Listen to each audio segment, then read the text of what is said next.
अभी जो तकरीबन 3 आवर से जो हमारा इलेक्शन प्रोसेस कंप्लीट हुआ है, उसके एक आखिरी मरहले में हम यहाँ पर मौजूद हैं। तो टोटल जो प्रोसीजर कंप्लीट हुआ है उसका अनाउंसमेंट का एक वक्त है।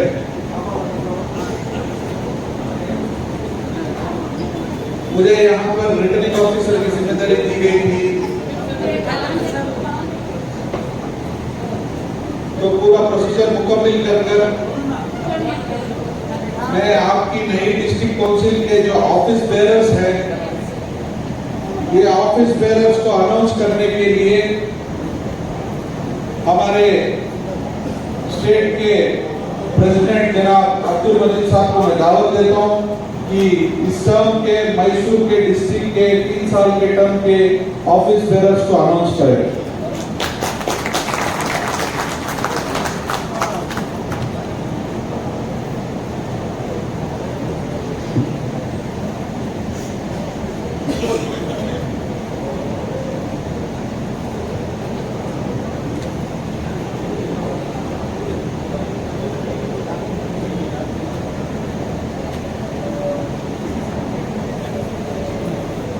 मोअज़्ज़िज़ social democratic party of India के स्टेट के जिम्मेदारान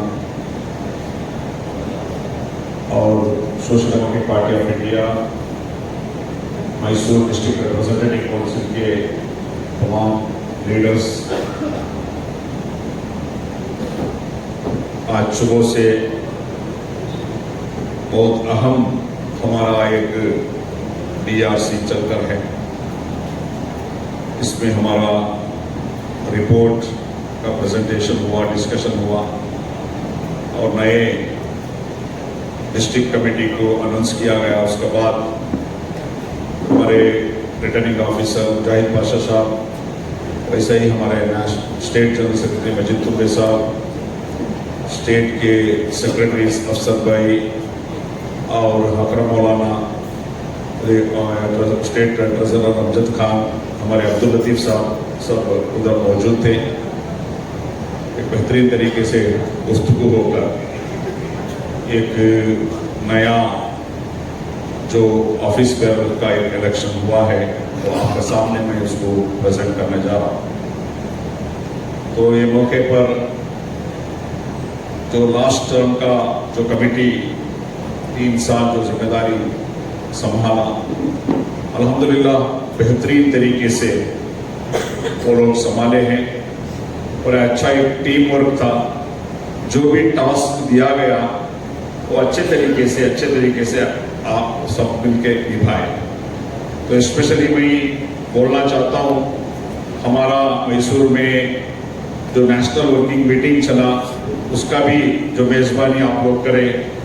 कर्नाटका स्टेट का SRC जो चला, बेहतरीन तरीके से उसको चलाए, यानी कि जो भी टास्क दिया गया था एक बेहतरीन तरीके से चले। अच्छा एक टीम वर्क हम लोग को नजर में आया।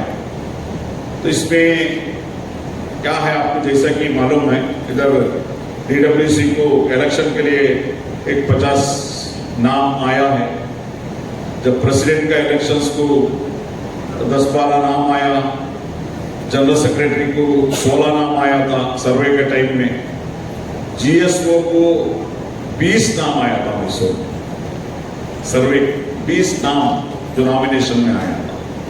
तो ये तमाम चीजें डिस्कशन कर लेके एक फाइनल, जैसा कि हमें नया इलेक्शन का प्रोसीजर के मुताबिक हम नया ऑफिस बेयरर्स को इलेक्ट करते हैं। जो भी लास्ट टर्म में हमारे पार्टी के लिए जो काम किए हैं, तो बेहतर काम किए, मैं स्टेट की तरफ से और तमाम लोगों से हम शुक्रिया अदा करता हूँ। लास्ट जो आउटगोइंग जो डिस्ट्रिक्ट वर्किंग कमेटी को, उसमें चंद लोग उसमें इलेक्ट नहीं होकर होंगे, इसका मतलब ये नहीं कि उनका अंदर काबिलियत नहीं है। अल्हम्दुलिल्लाह अच्छा काबिलियत है। ये मसला क्या है, 17 को चुनने में जो है मसला होता है। दूसरी बात, 17 होने के बाद तो दूसरे लोगों तो नहीं चुन सकते, तो ये है। दूसरा क्या है, एक तो हमारे assembly president and block president इस डीडब्ल्यूसी में एज ए एक्स ऑफिशियो आते ही हैं, ये भी आपको मालूम है। As an ex officio block president and assembly president ex officio होकर भी आते हैं। दूसरा और एक अहम बात मैंने मुजाहिद भाई ने भी बताया, जो वोटिंग के टाइम में इक्वल टाइप यानी कि अच्छा परफॉर्मेंस का यानी कि ओपिनियन में अच्छा फिर में आया था, तो इस पे हम लोग को 17 इंच चुन सकते हैं। तो आप लोगों को मौका है, यानी नया डीडब्ल्यूसी को एक मौका है, और 5 लोगों को आप नॉमिनेट कर सकते हैं, 5 मेंबर्स को नॉमिनेट कर सकते हैं, क्योंकि आपका 17 है, 1/3 आप नॉमिनेट कर सकते हैं, उसके बाद स्पेशल इन्वाइटेड भी बुला सकते हैं, वो आपका पावर है। तो अल्हम्दुलिल्लाह मैं अभी मेरा बड़ी जो जिम्मेदारी आज का जो ऑफिस बेयरर्स का अनाउंसमेंट का है वो निभाने के लिए मैं जा रहा हूँ। जिसका भी नाम मैं बुलाता हूँ वो इधर आना है। आपको पार्टी के सवाल डालते हुए हमारा लीडर्स आपको इस्तकबाल करेंगे, और उसके बाद आप तशरीफ लाना है, और उसके बाद पूरे कमेटी आने के बाद अगले हमारा जो भी सेशन है वो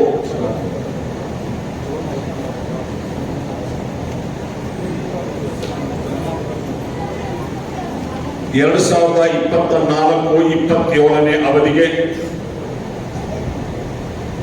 ಮೈಸೂರು ಜಿಲ್ಲೆಯ ನೂತನ ಅಧ್ಯಕ್ಷರಾಗಿ ಆಯ್ಕೆಯಾಗಿದ್ದಾರೆ ರಫತ್ ಖಾನ್.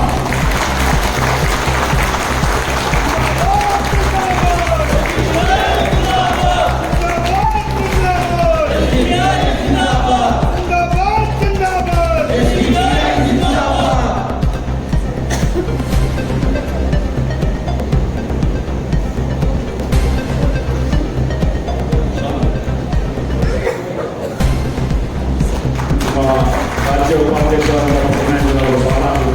ಸ್ವಾಗತ ಮಾಡಿದ್ದಾರೆ. ಅಭಿನಂದನೆಗಳು. ನೂತನವಾಗಿ ಆಯ್ಕೆಯಾದಂತಹ ರಫತ್ ಖಾನ್ ಅವರಿಗೆ ಮುಂದಕ್ಕೆ 24-27ನೇ ಸಾಲಿನ ಮೈಸೂರು ಜಿಲ್ಲೆಯ ಉಪಾಧ್ಯಕ್ಷರಾಗಿ ಎಸ್ ಸ್ವಾಮಿ, ಮಾಜಿ ಮಹಾನಗರ ಪಾಲಿಕೆಯ ಕಾರ್ಪೊರೇಟರ್ ಆಗಿದ್ದಾರೆ ಎಸ್ ಸ್ವಾಮಿಯವರು. ಅವರಿಗೆ ಮಜೀದ್ ಖಾನ್ ರವರು, ಮಜೀದ್ ತುಂಬೇರವರು ಸ್ವಾಗತ ಹಾಕುವ ಮೂಲಕ ಅಭಿನಂದನೆಗಳು ಎಸ್ ಸ್ವಾಮಿ ಅವರೇ. ಇನ್ನೊಬ್ಬರು ಉಪಾಧ್ಯಕ್ಷರಾಗಿ ಮೊಹಮ್ಮದ್ ಶಫೀವುಲ್ಲಾ.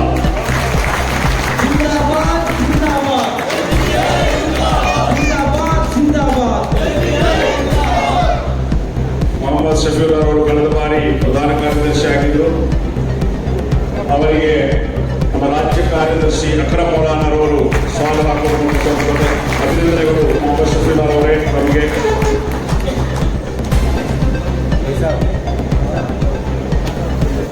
2024-27ನೇ ಸಾಲಿನ ಪ್ರಧಾನ ಕಾರ್ಯದರ್ಶಿ ಅಡ್ಮಿನ್ ಆಗಿ ಎಂಎನ್ ಫಿರ್ದೌಸ್.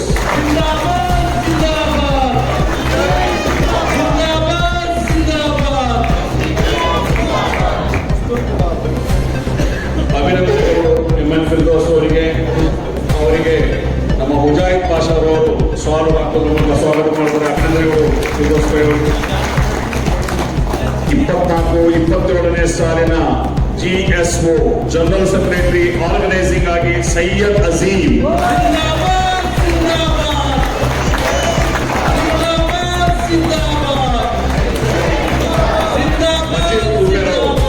ರಾಜ್ಯ ಜಿಎಸ್ಒ ಆದಂತ ಮಜೀದ್ ತುಂಬೆ ಅವರು ಜಿಲ್ಲಾ ಜಿಎಸ್ಒ ಅನ್ನು ಸ್ವಾಗತಿಸಿದ್ದಾರೆ. ಅಭಿನಂದನೆಗಳು ಅಜೀಂ ಮುಬಾರಕ್ ಭಾಯ್.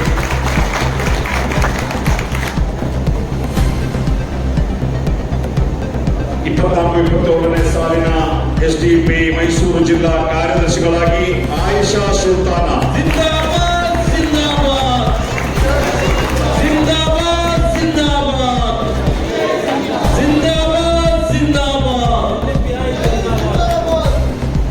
ವಿಮ್ನ ರಾಜ್ಯ ಸಮಿತಿ ಸದಸ್ಯರಾದಂತಹ ಸಮೀನಾರವರು, ಸಾನಿಯಾರವರು ಹಾಲು ಹಾಕಿಯವರಿಗೆ ಸ್ವಾಗತಿಸುತ್ತಿದ್ದಾರೆ. ಅಭಿನಂದನೆಗಳು ಆಯಿಷಾ ಸುಲ್ತಾನರವರಿಗೆ. ಇವರು ವಿಮ್ನ ಜಿಲ್ಲಾಧ್ಯಕ್ಷರು ಕೂಡ ಆಗಿದ್ದರು. ಈಗ ಜಿಲ್ಲೆಯ ಕಾರ್ಯದರ್ಶಿಯಾಗಿ ಆಯ್ಕೆ ಆಗಿದ್ದಾರೆ. ಹೊಸ ಅಧ್ಯಕ್ಷರು ನೋಡ್ಕೊಳ್ಬೇಕು ನೀವು ಮುಂದೆ. ಒಟ್ಟು 3 ಕಾರ್ಯದರ್ಶಿಗಳನ್ನ ಆಯ್ಕೆ ಮಾಡಿದ್ದಾರೆ ಈ ಬಾರಿ. ಜಿಲ್ಲಾ ಕಾರ್ಯದರ್ಶಿಯಾಗಿ ಮತ್ತೊಬ್ಬ ಜಿಲ್ಲಾ ಕಾರ್ಯದರ್ಶಿಯಾಗಿ ಫರ್ದೀನ್ ಅಹಮದ್.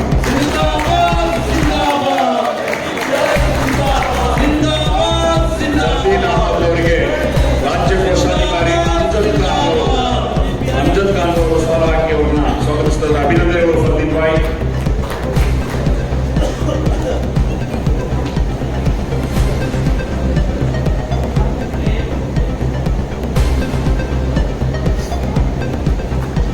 ಅಭಿನಂದನೆಗಳು. ಮತ್ತೊಬ್ಬ ಕಾರ್ಯದರ್ಶಿಯಾಗಿ ಸೈಯದ್ ಅಕ್ಬರ್ ಹುಸೂರ್ ಸೈಯದ್ ಅಕ್ಬರ್ ಅವರಿಗೆ ಸೈಯದ್ ಅಕ್ಬರ್ ಅವರಿಗೆ ನಮ್ಮ ಅಫ್ಸರ್ ಕ್ಯಾರ್ ನಗರ್ ಅವರು ಕಾರ್ಯದರ್ಶಿಗಳು ಸ್ವಾಗತ ಮಾಡ್ತಾರೆ.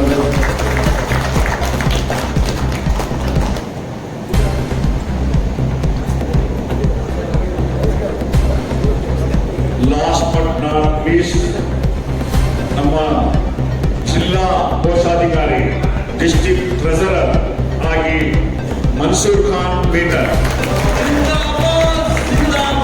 ರಾಜ್ಯ ಕೋಶಾಧಿಕಾರಿ ಅಮ್ಜದ್ ಖಾನ್ ಅವರು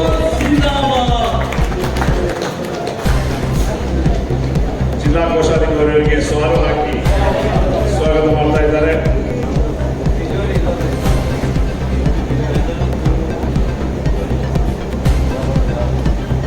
ಮುಂದಕ್ಕೆ ನಾನು ಕಮಿಟಿ ಸದಸ್ಯರು ಯಾರಾಗಿದ್ರು ಅವರ ಹೆಸರನ್ನು ಓದ್ತೇನೆ. ಅವರು ಕೂಡ ಒಬ್ಬೊಬ್ಬರಾಗಿ ಬಂದು ಅವರಿಗೆ ಸವಾಲು ಮಾತಾಡ್ತಿದ್ದ ವೇದಿಕೆ ಅಲಂಕರಿಸಬೇಕು. ಅಮ್ಜದ್ ಹುಸೇನ್ ಇವತ್ತು ಅವರು ಔಟ್ ಆಫ್ ಸ್ಟೇಷನ್ ಇದ್ದಾರೆ.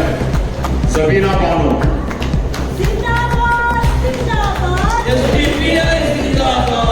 ಸಬೀನಾ ಬಾನು ಅವರಿಗೆ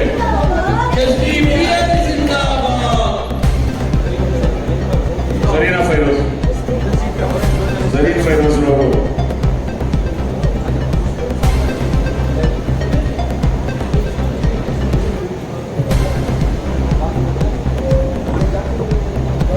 ಅಭಿನಂದನೆಗಳು. ಸಬೀನಾ ಬಾನು ಅವರಿಗೆ ಹೊಸದಾಗಿ ಜಿಲ್ಲಾ ಸಮಿತಿಗೆ ಆಯ್ಕೆ ಆಗಿದ್ದಾರೆ.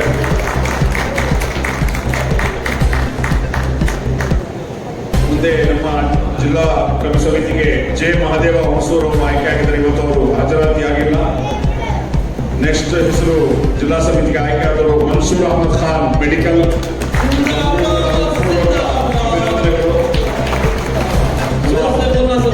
ಮಜೀದ್ ತುರ್ಬೇರ್ ಅವರು ಮನ್ಸೂರ್ ಖಾನ್ ಮೆಡಿಕಲ್ ಅವರಿಗೆ ಸ್ವಾಗತವನ್ನು ಕೋರ್ತಾ ಇದ್ದಾರೆ.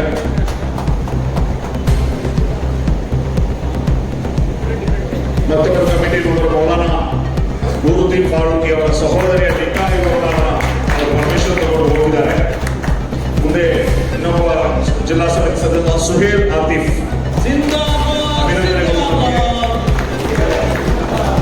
ಅಫ್ಸರ್ ಕ್ಯಾರ್ ನಗರ್ ಅವರು ರಾಜ್ಯ ಕಾರ್ಯದರ್ಶಿ ಅವರಿಗೆ ಸವಾಲು ಹಾಕೋದ್ರ ಮೂಲಕ ಅವರಿಗೆ ಸ್ವಾಗತವನ್ನು ಕೋರ್ತಾ ಇದ್ದಾರೆ. ಅಭಿನಂದನೆಗಳನ್ನು ಸಲ್ಲಿಸ್ತಾ ಇದ್ದಾರೆ.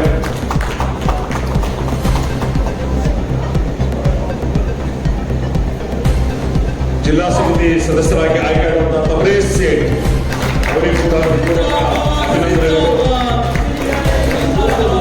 ಮುಜಾಹಿದ್ ಪಾಷಾ ಅವರು ತಬ್ರೇಜ್ ಸೇಠ್ ಅವರಿಗೆ ಸ್ವಾಗತ ಹಾಕಿ ಅಭಿನಂದನೆಗಳನ್ನು ಸಲ್ಲಿಸ್ತಾ ಇದ್ದಾರೆ.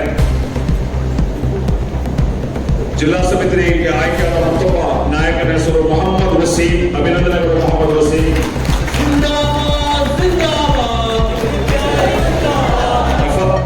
ಅಮ್ಜದ್ ಖಾನ್ ಅವರು ಅವರಿಗೆ ವಸೀಂ ಅವರಿಗೆ ಪಕ್ಷದ ಸಾಲನ್ನು ಹಾಕಿ ಅಭಿನಂದನೆಗಳನ್ನು ಸಲ್ಲಿಸ್ತಾ ಇದ್ದಾರೆ. ಅಭಿನಂದನೆಗಳು ವಸೀಂ ಅವರೇ.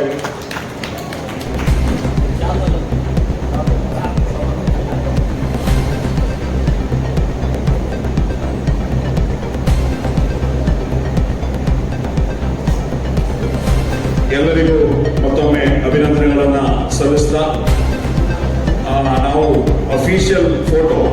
अफिशियल फोटो डिक्लेयर करते हैं, तब तक तुम्हारा इसमें नहीं करना। ऑफिशियली फोटो फ्रेम के साथ जो भी डिक्लेरेशन आता है वो ऑफिशियली शेयर करना।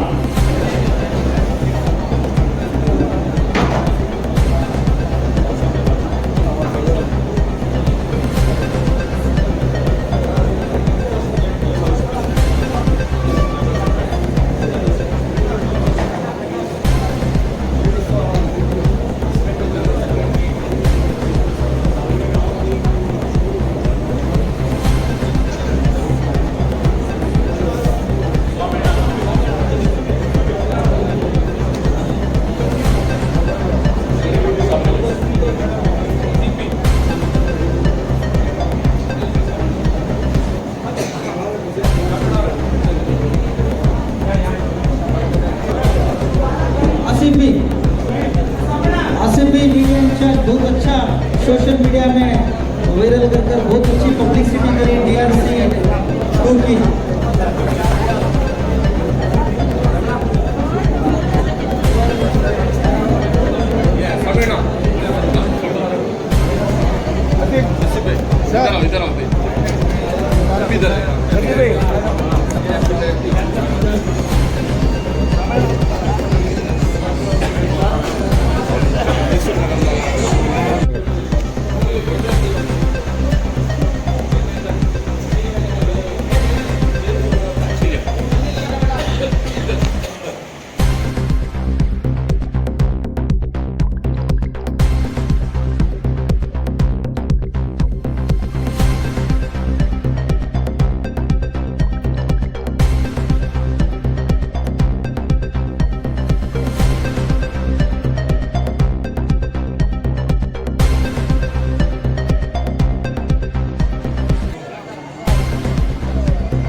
ನಿರ್ಣಯ 1 ಮೈಸೂರಿನ ವಕ್ಫ್ ಸಂಬಂಧಿಸಿದ ಎಲ್ಲ ಸಮಸ್ಯೆಗಳನ್ನು ತಕ್ಷಣ ಆದ್ಯತೆಗಳಿಗೆ ಪರಿಹರಿಸಬೇಕು. ವಕ್ಫ್ ಆಸ್ತಿಯನ್ನು ಅಕ್ರಮವಾಗಿ ಬಳಸಿದವರ ಮತ್ತು ಆಸ್ತಿಯನ್ನು ದುರ್ಬಳಕೆ ಮಾಡಿಕೊಂಡವರು ನಿಖರವಾಗಿ ಗುರುತಿಸಿ ಅವರ ವಿರುದ್ಧ ಕಾನೂನು ಕ್ರಮ ಕೈಗೊಳ್ಳಬೇಕು. ವಕ್ಫ್ ಆಸ್ತಿಯನ್ನು ಮತ್ತು ಹಣವನ್ನು ಪುನಃ ಪಡೆಯಲು ಕ್ರಮಗೊಂಡು ಆಸ್ತಿಯನ್ನು ಸರಿಯಾದ ನಿರ್ವಹಣೆ ಮತ್ತು ಸಮುದಾಯದ ಹಿತಕ್ಕಾಗಿ ಉಪಯೋಗಿಸಬೇಕೆಂದು ಧನ್ಯವಾದಗಳು.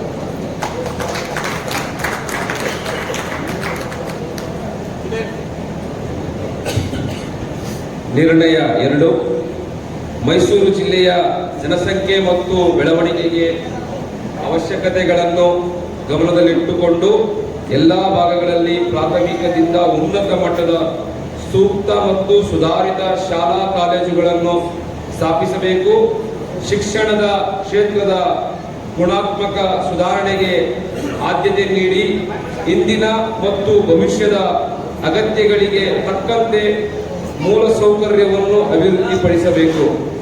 ಅದಷ್ಟೇ ಅಲ್ಲದೆ ಜಿಲ್ಲೆಯ ಎಲ್ಲ ತಾಲೂಕು ಕೇಂದ್ರಗಳಲ್ಲಿ ಇರುವ ಸರ್ಕಾರಿ ಆಸ್ಪತ್ರೆಗಳನ್ನು ಸುಸಜ್ಜಿತವಾಗಿ ಮೇಲ್ದರ್ಜೆಗೆ ಏರಿಸಿ ತಜ್ಞ ವೈದ್ಯರು, ಆಧುನಿಕ ವೈದ್ಯಕೀಯ ಸಾಧನಗಳು ಮತ್ತು ಉತ್ತಮ ಆರೋಗ್ಯ ಸೇವೆಗಳೊಂದಿಗೆ ಸಾರ್ವಜನಿಕರಿಗೆ ಸೌಲಭ್ಯಗಳನ್ನು ಲಭ್ಯವಾಗುವಂತೆ ಮಾಡಬೇಕು.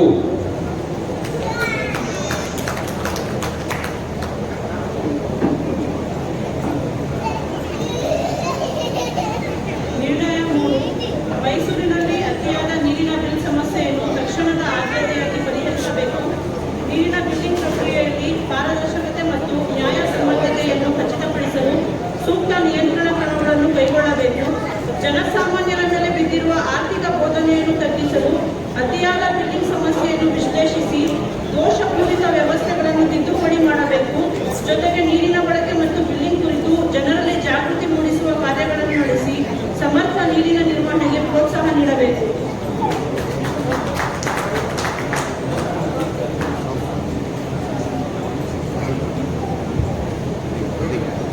ನಿರ್ಣಯ 4 ಮೈಸೂರಿನಲ್ಲಿ ಆಶ್ರಯ ಯೋಜನೆ ಸಂಬಂಧಿಸಿದ ದೀರ್ಘಕಾಲದ ಸಮಸ್ಯೆಗಳನ್ನು ತಕ್ಷಣ ಪರಿಹರಿಸಬೇಕು. 20 ವರ್ಷಗಳಿಂದ ಮನೆ ಮಂಜೂರಾತಿಗಾಗಿ ನಿರೀಕ್ಷೆಯಲ್ಲಿರುವ ಫಲಾನುಭವಿಗಳಿಗೆ ನ್ಯಾಯ ಒದಗಿಸಲು ಮನೆ ಮಂಜೂರಾತಿ ಪ್ರಕ್ರಿಯೆಯನ್ನು ವೇಗಗೊಳಿಸಬೇಕು. ಎಲ್ಲ ವಿವಾದ ಪ್ರಕ್ರಿಯಾತ್ಮಕ ವಿಳಂಬಗಳನ್ನು ತಕ್ಷಣ ತಿದ್ದುಪಡಿ ಮಾಡಿ ಫಲಾನುಭವಿಗಳಿಗೆ ಅನುಕೂಲಕರ ಮತ್ತು ಪಾರದರ್ಶಕ ವ್ಯವಸ್ಥೆಯನ್ನು ಜಾರಿಗೆ ತರಬೇಕು.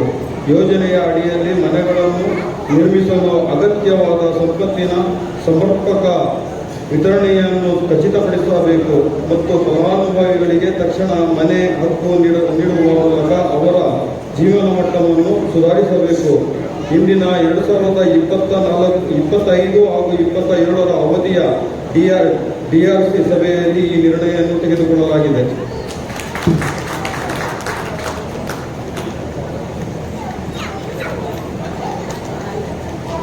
ನಿರ್ಣಯ ಇದು. ಮೈಸೂರು ಜಿಲ್ಲೆಯಲ್ಲಿ ಖಾಲಿರುವ ಎಲ್ಲ ಸರ್ಕಾರಿ ಹುದ್ದೆಗಳು ಭರ್ತಿ ಮಾಡಲು ತಕ್ಷಣ ಕ್ರಮವನ್ನು ಕೈಗೊಳ್ಳಬೇಕು. ಪ್ರತಿ ಇಲಾಖೆಯಲ್ಲೂ ಖಾಲಿ ಹುದ್ದೆಗಳ ವಿವರವನ್ನು ಸಂಗ್ರಹಿಸಿ ಪಾರದರ್ಶಕ ತ್ವರಿತ ನೇಮಕಾತಿ ಪ್ರಕ್ರಿಯೆಯನ್ನು ಜಾರಿಗೆ ತರುವ ಮೂಲಕ ಸ್ಥಳೀಯ ಯುವಕರಿಗೆ ಉದ್ಯೋಗ ಅವಕಾಶವನ್ನು ಒದಗಿಸಬೇಕು. ಈ ಅಭಿಯಾನವು ಆಡಳಿತ ಕಾರ್ಯಕ್ಷಮತೆಯನ್ನು ಹೆಚ್ಚಿಸುವುದರ ಜೊತೆಗೆ ಜಿಲ್ಲೆಯಲ್ಲಿ ನಿರುದ್ಯೋಗ ಸಮಸ್ಯೆಯನ್ನು ತಗ್ಗಿಸಲು ಸಹಾಯ ಮಾಡಬೇಕು. ಸರ್ಕಾರಿ ಹುದ್ದೆಗಳ ಭರ್ತಿಯ ಜನಸಾಮಾನ್ಯರ ಸೇವೆ ಸುಧಾರಿಸುವ ಮತ್ತು ಸಮುದಾಯದ ಅಭಿವೃದ್ಧಿಗೆ ದಾರಿ ಮಾಡಿಕೊಡುವಂತೆ ರೂಪಿಸಬೇಕು. ನಮಸ್ಕಾರ. ನಿರ್ಣಯ 6. ಮೈಸೂರು ಜಿಲ್ಲೆಯಲ್ಲಿ ಮಾದಕ ವ್ಯಸನದ ವಿರುದ್ಧ ಸಮಗ್ರ ಮತ್ತು ಪರಿಣಾಮಕಾರಿಯಾದ ಅಭಿಯಾನಗಳನ್ನು ನಡೆಸಬೇಕು. ಮಾದಕ ದ್ರವ್ಯಗಳ ಬಳಕೆಯಿಂದ ಉಂಟಾಗುವ ದೋಷ ಪರಿಣಾಮಗಳ ಬಗ್ಗೆ ಜನರಲ್ಲಿ ಜಾಗೃತಿ ಮೂಡಿಸಲು ನಿರಂತರ ಜಾಗೃತಿ ಶಿಬಿರಗಳನ್ನು ಆಯೋಜಿಸಬೇಕು. ಶಾಲಾ ಕಾಲೇಜುಗಳಿಂದ ಪ್ರಾರಂಭಿಸಿ ಗ್ರಾಮೀಣ ಮತ್ತು ನಗರ ಪ್ರದೇಶಗಳಲ್ಲಿ ಜಾಗೃತಿಯ ಕಾರ್ಯಕ್ರಮಗಳನ್ನು ವಿಸ್ತರಿಸಿ ಯುವ ಜನತೆಯನ್ನು ಮಾದಕ ದ್ರವ್ಯಗಳ ಅಪಾಯಗಳಿಂದ ರಕ್ಷಿಸಬೇಕು. ಮಾದಕ ದ್ರವ್ಯ ಪೂರೈಕೆ ಮತ್ತು ಮಾರಾಟವನ್ನು ತಡೆಗಟ್ಟಲು ಕಠಿಣ ಕಾನೂನು ಕ್ರಮಗಳನ್ನು ಕೈಗೊಳ್ಳಬೇಕು. ಜೊತೆಗೆ ಪುನರ್ವಸತಿ ಕೇಂದ್ರಗಳ ಸ್ಥಾಪನೆ ಮೂಲಕ ವ್ಯಸನಗ್ರಸ್ತರಿಗೆ ಸಕಾರಾತ್ಮಕ ಸಹಾಯ ನೀಡಬೇಕು. ಈ ಅಭಿಯಾನವು ಮಾದಕ ದ್ರವ್ಯರಹಿತ ಆರೋಗ್ಯಕರ ಮತ್ತು ಸುರಕ್ಷಿತ ಸಮಾಜವನ್ನು ನಿರ್ಮಿಸಲು ಸಂಕಲ್ಪಿತವಾಗಿರಬೇಕು ಅಂತ ಹೇಳ್ತಾರೆ.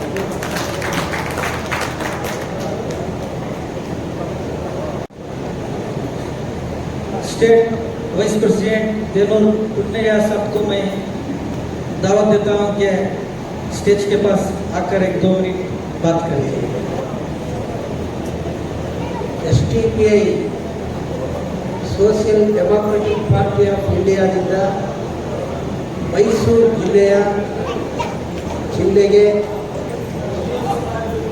ಮತ್ತು ಮೈಸೂರು ಜಿಲ್ಲೆಗೆ ಒಳಗೊಂಡಂಥ 7 ತಾಲೂಕುಗಳಿಗೆ ನೂತನವಾಗಿ ಆಯ್ಕೆಯಾಗಿರ್ತಕ್ಕಂಥ ಅಧ್ಯಕ್ಷರು, ಉಪಾಧ್ಯಕ್ಷರು, ಸಹ ಕಾರ್ಯದರ್ಶಿಗಳು, ಖಜಾಂಚಿಗಳು, ಅಡ್ಮಿನಿಸ್ಟ್ರೇಟಿವ್ ಇತರ ಸ್ಟ್ರಕ್ಚರ್ನಲ್ಲಿರ್ತಕ್ಕಂಥ ಎಲ್ಲರಿಗೂ ಕೂಡ ನಾನು ವಿಶೇಷವಾಗಿ ನನ್ನ ವೈಯಕ್ತಿಕವಾಗಿ ಅಭಿನಂದನೆಯನ್ನು ನಾನು ಸಲ್ಲಿಸ್ತೇನೆ.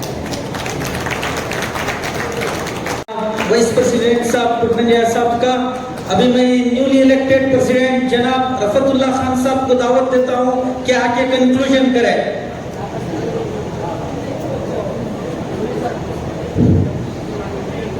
अस्सलाम वालेकुम रहमतुल्लाहि व बरकातहू. जय भीम. अल्हम्दुलिल्लाह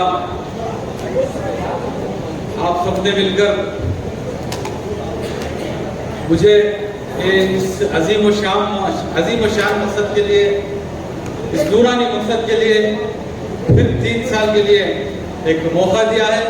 इस जद्दोजहद को आगे बढ़ाने के लिए आप सबके साथ कंधे से कंधा मिलाकर इस मकसद को, इस अजीम शान मकसद को अंजाम देने के लिए आप सबने मुझे चुना. इसका मैं बहुत शुक्रिया अदा करता हूँ, खुसूसी तौर पर स्टेट कमेटी का और आप सब लोगों का. गुज़िश्ता 3 साल में जो हमारी TWC है और जो हमारे आगे तशरीफ फरमा लीडरान है, हम सब ने मिलकर मैसूर में बहुत ही बड़ी जद्दोजहद की और बहुत ही बड़े मुखालिफतों का हमने मुकाबला किया और बहुत से कारनामों को अंजाम भी दिया. आने वाले दिनों में भी मैं उम्मीद करता हूं कि आप सब लोग इस नूरानी और अजीम शान मकसद में जुड़कर हिंदुस्तान के हर मसले मसाइल को हल करने की कोशिश करेंगे. मैं एक मिसाल देकर जल्द से जल्द मेरी बात खत्म करता हूं. आप सब थक चुके हैं, देखते ही अंदाजा लग रहा है. भाइयों दोस्तों, मैं आपको ये भरोसा दिलाना चाहता हूं, एक उम्मीद दिलाना चाहता हूं. आप नाउम्मीद ना हो, यकीन रखिए, यकीन मानिए. ये मैंने अपने दिल की गहराइयों से महसूस किया है कि एसडीपीआई इलेक्शनों में, इंतखाबात में कामयाब नहीं होगी, भले ही नहीं होगी, लेकिन हमने लोगों का दिल जीत लिया है, हमने अवाम का भरोसा जीत लिया है, चाहे वो कोई कौम का हो। आज कोई भी मसले मसाइल हो, हमें फोन आता है एसडीपीआई के पास, एसडीपीआई के दर पे, एसडीपीआई के ऑफिस पे लोगों की फहरिस्त जमा होती है, लाइन जमा होती है। कांग्रेस जेडीएस के लीडर्स मुझे फोन करते हैं और एसडीपीआई के जिम्मेदारों को फोन करते हैं कोई मसला हो तो, सदर साहब, प्रफत भाई, ये मसला है, इसे आप ही हल कर सकते हैं, एसडीपीआई ही हल कर सकती है। ये भरोसा, ये उम्मीद हमने लोगों में देखी है। हाँ, कुछ वक्त लगता है, वक्फा लगता है। आप बाहर आने के वक्त बड़े बड़े पेड़ों को, दरख्तों को देखा है कि नहीं? हमारे होटल के बाहर बड़े बड़े आलीशान, बड़े बड़े शानदार पेड़ है। कितने बरस में उन्हें बड़े बने में? 20 साल, 25 साल, 50 साल लग चुके हैं। लेकिन इन 20-25 सालों में उन्होंने जैसा ऊपर गए हैं, वैसे ही नीचे जमीन के अंदर अपने जड़ों को मजबूत किया है। उस मजबूती की, उस फाउंडेशन की, उस मजबूती की वजह से आज वो कोई भी तूफान आए, आंधी आए, उसका मुकाबला करते हुए वो पेड़ ठहरे हुए हैं। इसी तरह इन पिछले 15 सालों में social democratic party of India अपने जड़ों को मजबूत कर चुकी है, मुकम्मल कर चुकी है। हम ऐसे इस हिंदुस्तान की सरजमीन में छाए हैं, मजबूती के साथ इनके जड़ों में पकड़े हैं कि आने वाले दिनों में, मुस्तकबिल में आप यकीन जानिए कि ये दौर हमारा होगा, एसडीपीआई का होगा, हिंदुस्तान में खुशी, चैन और अमन लाने का होगा। ये फिस्ताही ताकत जो 100 साल से जहर का बीज बोई हुई है, उसे उखाड़ कर फेंक कर खुशहाली और उरूजी का बीज बोने का वक्त आ चुका, बीज बो चुके हैं हम, और हमारे जड़ों को भी मजबूत कर चुके हैं। तो मैं उम्मीद करता हूं इस मजबूत जड़ों के साथ जो शाखें टहनियां उभर रही है, बढ़ रही है, इसमें अच्छे फल निकलेंगे, जिसे लेकर चाहे हम रहे या न रहे, जिंदा रहे या न रहे, आने वाली पीढ़ियां इस बीज बोए हुए बीज को, इस बीज की फसल को खाकर खुश रहेंगे। मैं फिर से आप सब लोगों का शुक्र अदा करते हैं कि आपने मुझे और इस मजबूत काउंसिल को जो यहाँ पर तशरीफ फरमा है, चुना है। उम्मीद रखें कि हम सब मिलकर हिंदुस्तान में एक नई रोशनी लाएंगे। अस्सलाम वालेकुम।